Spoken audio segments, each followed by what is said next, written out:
चालाकी के नियम समझने के लिए विश्व की सबसे powerful book the 48 laws of power में से हम निचोड़ निकालेंगे शक्तिशाली इंसान बनने के नियमों को समझने के लिए। ये कुछ मिनट्स आप जो इस वीडियो में देने वाले हो ये जिंदगी भर आपके काम आने वाले हैं, तो कान के साथ में ध्यान भी लगाओ। शुरू करते हैं। आयरन मैन मूवी के एक सीन में एरोप्लेन ब्लास्ट होने की वजह से 13 लोग आसमान से गिर रहे होते हैं और अपना hero Tony Stark Iron Man के सूट में उड़ते हुए उन्हें बचाता है जो नीचे गिर रहे हैं। तो जब वो 2 लोगों को बचा लेता है यानी कि पकड़ लेता है उन्हें, उसके बाद में टोनी स्टार्क बोलते हैं अब केवल 11 और बचे हैं। सिर्फ 2 बचाने के बाद एटीट्यूड बोलता है कि 11 और बचे हैं, जैसे मानो 11 बचा करके बोल रहे हो कि 2 ही बचे हैं। Positive attitude. दूसरे सीन में एक एआई रोबोट होता है जिसका नाम होता है जार्विस, और जार्विस को काम दिया जाता है एक हथियार को समझने का। टोनी स्टार्क रोबोट से बात करते हैं, कहते हैं कि क्या स्टेटस है, कितना समझ पाए हो। तो रोबोट रिप्लाई में कहता है इसके कुछ हिस्से मुझे समझ में नहीं आ रहे हैं। तो टोनी सर वहां पर नाराज ना होकर कहते हैं यानी कि कुछ समझ में आ रहे हैं। इसे बोलते हैं पॉजिटिव साइड को देखना, समझदारी से चीजों को देखना। एक बार टोनी स्टार्क को आयरन मैन के सूट को लेकर के कोई बोलती है कि तुम्हारा ये भद्दा धातु का सूट भंगार में बिकेगा, तो टोनी स्टार्क ने फट से जवाब दिया हाँ यही तो मेरा प्लान है। दूसरा होता तो लड़ता चिढ़ता या बहस करता। इसे बोलते हैं समझदारी से खेलना। अगर आपने शाहरुख खान के इंटरव्यूज देखे हो तो आपको पता होगा, यूट्यूब पर अगर आप शाहरुख खान की ठग लाइफ को सर्च करोगे आपको मिलेगा कि वो कितनी चालाकी से उसी वक्त बिना रुके उल्टे सवाल करने वाले को ऐसा जवाब देता है कि सामने वाले की बोलती बंद हो जाती है। कि कार सिर्फ कार है, कला हमारे पास है इसलिए हम कलाकार हैं। सुपर बोला ना मैंने, सुपर बोला। हमें वो लोग पसंद है जो टफ कंडीशन में भी कूल बने रहते हैं, जो पॉजिटिव साइड को देखते हैं, जो पॉजिटिव एटीट्यूड रखते हैं, जिसका सबसे बड़ा एग्जांपल है मनी हाइस्ट के प्रोफेसर, जिससे हम सब इंप्रेस हुए हैं उनके टफ कंडीशन में भी स्मार्टनेस को आजमाने को लेकर। इंसान क्या चाहता है? इंसान पावर चाहता है, सत्ता चाहता है, शक्ति, अपना दबाव बनाना चाहता है, और पावर मिलती है समझदारी से, चालाकी से, होशियारी से। ओझा सर कहते हैं राजा बनने के लिए बस एक ही चीज का विकास जरूरी है, समझदारी। मैं आपको इस वीडियो में शक्तिशाली बनने के ऊपर विश्व की अब तक की सबसे powerful book the 48 laws of power में से मेरे कुछ फेवरेट लॉज बताने वाला हूं। शुरू करते हैं। पहला law, always say less than necessary.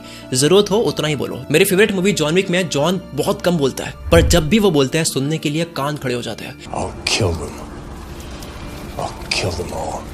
ये सिर्फ हमें लगता है कि ज्यादा बोलकर या फिर अच्छी बातें बोलकर आप सामने वाले को इंप्रेस करोगे, पर नहीं, आप कॉमन लगते हो। अपनी स्कैरसिटी बनाओ। स्कैरसिटी मतलब कोई भी चीज जो बहुत कम होती है, कम चीजों की वैल्यू होती है। प्लस ज्यादा बोलने से आपके फंसने के चांसेस ज्यादा होते हैं, आप रिवील ज्यादा होते हो, आप ज्यादा खोल जाते हो। नेक्स्ट लॉ है get others to do the work for you but always take credit. दूसरों से काम करवाओ पर नाम अपना करो। थॉमस एल्वा एडिसन, जो बल्ब के आविष्कार की वजह से जाने जाते हैं, उन्होंने बहुत खोजे या प्रोजेक्ट पर काम दूसरे वैज्ञानिकों से करवाया जैसे निकोला टेस्ला, और उनको पैसे देकर उस प्रोजेक्ट को खरीद लिया और अपने नाम के साथ में लॉन्च कर दिया।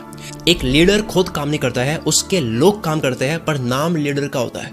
कई फेमस लोग, सेलिब्रिटीज, बिजी होने की वजह से वो अपनी किताब नहीं लिख पाते हैं, किसी से लिखवा करके वो पब्लिश करते हैं। क्रेडिट ले जाता है वो फेमस इंसान, वो सेलिब्रिटी जिसने लिखी नहीं थी, और लिखने वाले को सिर्फ एक बार पेमेंट मिलती है। इसे बोलते हैं घोस्ट राइटिंग। स्टीव जॉब्स ने खुद ने कोडिंग नहीं करी, खुद ने प्रोग्राम्स नहीं बनाए, खुद ने कंप्यूटर नहीं बनाया, फोन नहीं बनाया, पर एप्पल का नाम सुनते ही किसका नाम याद आता है? अगला लो है win through your actions never through your argument. बातों से मत जीतो, साबित करके, कुछ करके जीतो। एक समझदार इंसान जब बेवकूफ इंसान से बहस करता है, तब बहस शुरू होते ही वहां अब 2 बेवकूफ हो चुके हैं।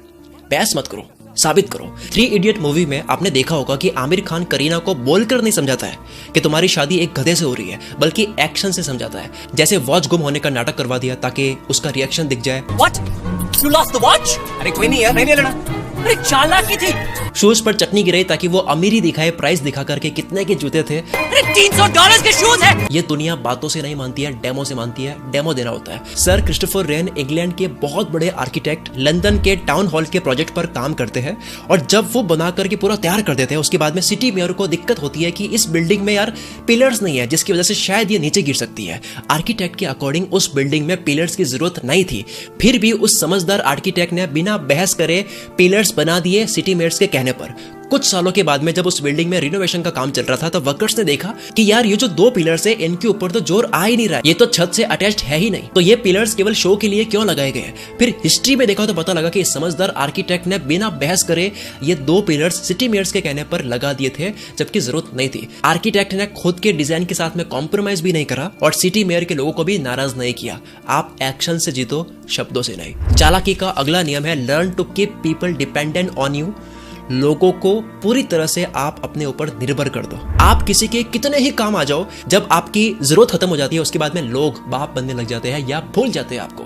ऐसे में हमेशा कोई एक चीज ऐसी रखो जो सिर्फ आपके द्वारा ही हो सकती है, या फ्यूचर में कोई एक चीज ऐसी हो जो सामने वाले के लिए सिर्फ आप ही कर सकते हो। वो कभी भी आपके ऊपर हावी नहीं होगा, जिसे बोलते हैं हाथी के दांत दिखाना। एक बारी ज्योतिष ने राजा को कहा कि 8 दिन बाद में रानी मर जाएगी, और वाकई में उसी वक्त यानी कि 8 दिन बाद रानी मर गई। राजा को शक हुआ कि इसने अपनी भविष्यवाणी को सही करने के लिए मारा तो नहीं है कहीं। राजा ज्योतिष से डरने लग जाता है कि ये एक दिन मेरे ऊपर हावी न हो जाए, इसलिए राजा ज्योतिष को मारने ही वाला होता है।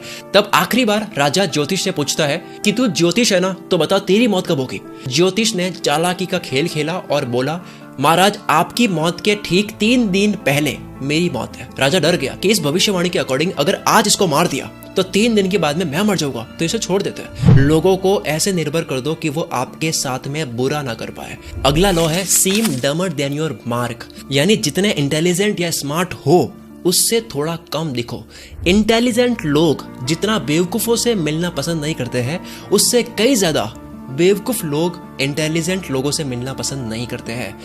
एवरेज और मीडियोकर लोगों की स्मार्ट लोगों से कभी नहीं बन सकती। लोग डरते हैं अपने से इंटेलिजेंट और स्मार्ट लोगों से। प्रशिया में एक राजा का राइट हैंड बिस्मार्क को ऑस्ट्रिया देश से एक एग्रीमेंट साइन करवाना था, जो प्रशिया के लिए काफी फायदेमंद की डील थी, बट उस डील में ऑस्ट्रिया का कोई फायदा नहीं था, तो वो साइन क्यों करेगा। अब ऑस्ट्रिया के किंग काउंट ब्लोमी ताश खेलने के बहुत शौकीन आदमी थे। वो किसी भी आदमी के नेचर और कैरेक्टर के बारे में पता लगा सकते थे कि वो कैसा आदमी है, सिर्फ उसके साथ में ताश में क्वींस गेम खेलने के तरीके से। और ये बात बिस्मार्क को पता थी। अब क्योंकि बिस्मार्क को एग्रीमेंट करवाना है तो चाल देखो। एग्रीमेंट होने के एक दिन पहले बिस्मार्क ब्लोमी को, जो कि ताश खेलने के शौकीन है, उनको बातों में उलझाकर बड़ी चालाकी से क्वींस खेलने के लिए इनवाइट कर लेता है। और जब गेम शुरू हुआ तो बिस्मार्क ने वो गेम जान करके लापरवाही से खेला, खूब पैसे हारे, लेकिन ऐसा करके ब्लोमी को चकमा देने में बिस्मार्क कामयाब रहा। ब्लोमी को ये फील करवा दिया कि बिस्मार्क काफी रिस्क लेने वाला इंसान है। गेम्स में गलत मूव्स चलकर बहुत पैसा हारने के साथ में बेवकूफों की तरह वो बात भी किया जा रहा था, खुद को नर्वस साउंड करवाने के लिए या फिर राजा ब्लोमी के सामने कम अक्ल वाला दिखने के लिए। ब्लोमी ने बिस्मार्क के नेचर और कैरेक्टर से पता लगा लिया कि ये इंसान कमजोर है, ये लापरवाह इंसान है, ये डर जाता है, ये क्या ही चाल चल रहा होगा। इसलिए दूसरे ही दिन एग्रीमेंट साइन करने का टाइम आया तो बिना ठीक से कंडीशंस पढ़े साइन कर दिए, और बिस्मार्क पत्तों का गेम हार के भी जीत गया, साइन करवा लिया। रूल, सामने वाले को लगने दो कि वो जीत रहा है, लेकिन दिमाग में आप जीतो। Play smart, act like you don't notice anything. आप मेरी वीडियोस को देख करके चालाकी और समझदारी सीखो, पर चार्ली चैपलिन की बात भी याद रखो, जो कि है more than cleverness we need kindness and gentleness. यानी दुनिया में चालाकी के साथ नर्मता भी जरूरी है। चालाकी से आपको खुद को बचाना है, ना कि दूसरों को दबाना है। आई होप इतना काफी था। वैसे हाँ, इंसान के अंदर भोलापन, बचपना और पागलपन ये कभी मरने नहीं चाहिए, ये कभी खत्म नहीं होनी चाहिए। वॉल्ट डिज्नी ने कहा है कि चालाक और जिसमें बहुत दिमाग है वो कभी भी कुछ नहीं समझ सकता। इनका मतलब है कि ज्यादा समझदारी आपको कुछ चीजें सीखने से रोकती है, तो बैलेंस होना चाहिए। इस वीडियो में एक कमेंट करके जरूर जाना अगर आपने इस वीडियो को पूरी देखी है। अगर तारीफ क्या कर रही है समझ नहीं आ रहा है तो केवल ये लिख दो यार कि मैंने वीडियो को पूरी देख ली है, वो मेरे लिए मोटिवेशन होगा। मिलते हैं अगले संडे शाम 5 बजे। मैं शकील कुल मित्र से आपके सपनों को सपोर्ट करता हूँ।